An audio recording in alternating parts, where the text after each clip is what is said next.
Dès 2008, Port 2000 reçoit le plus gros porte-conteneurs du monde, l'Eugène Maersk. Puis en 2010, un autre, encore plus gros. 2012, encore plus gros. Et encore plus gros en 2014. Jusqu'au Bougainville, inauguré en grande pompe à l'automne dernier par François Hollande. Chaque année, les chantiers asiatiques construisent des navires de plus en plus gigantesques, jusqu'à 20 000 boîtes aujourd'hui. Mais le monde merveilleux des gros bateaux n'est pas si rose. Pour cet expert maritime, on a atteint le déraisonnable. C'est devenu une vraie course et tout le monde s'est lancé de manière effrénée dans la commande de ces navires géants, au point que malheureusement, il y a beaucoup trop de ces bateaux. Donc c'est structurel, conjoncturel par le fait de la crise et lié également à un effet d'entraînement qu'on peut qualifier d'assez pervers sur l'idée qu'on pourrait toujours remplir les bateaux à 100%.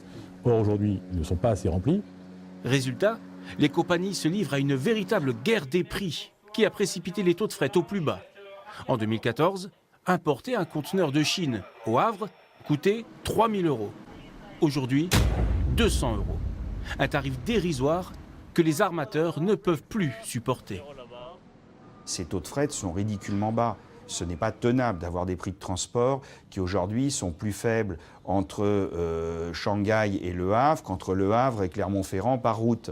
On voit bien qu'il y a une anomalie, alors que les armateurs aussi sur le port du Havre ont développé une qualité de service, des services réguliers. Alors, quelle solution pour faire remonter les prix? Supprimer des lignes, comme le fait le coréen Hanjin qui annule 2 escales hebdomadaires sur 3 au Havre? Transférer les plus gros bateaux vers les États-Unis, comme l'a fait la CMA-CGM, pour qui le Bougainville ne viendra donc plus à Port 2000?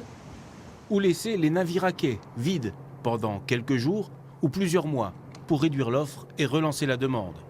Et malgré toutes ces mesures, les taux ne remontent pas. La clé pour sortir de cette crise sera de retrouver un équilibre et cet équilibre passera nécessairement par une grande activité de démolition pour rétablir l'équilibre entre l'offre et la demande. Démolition, ça veut dire des bateaux de moins de 20 ans. On peut imaginer des bateaux de 10-15 ans. On peut imaginer des bateaux de 10-15 ans, en tout cas ce serait sain que de l'imaginer. Détruire des bateaux récents, une hérésie industrielle et environnementale.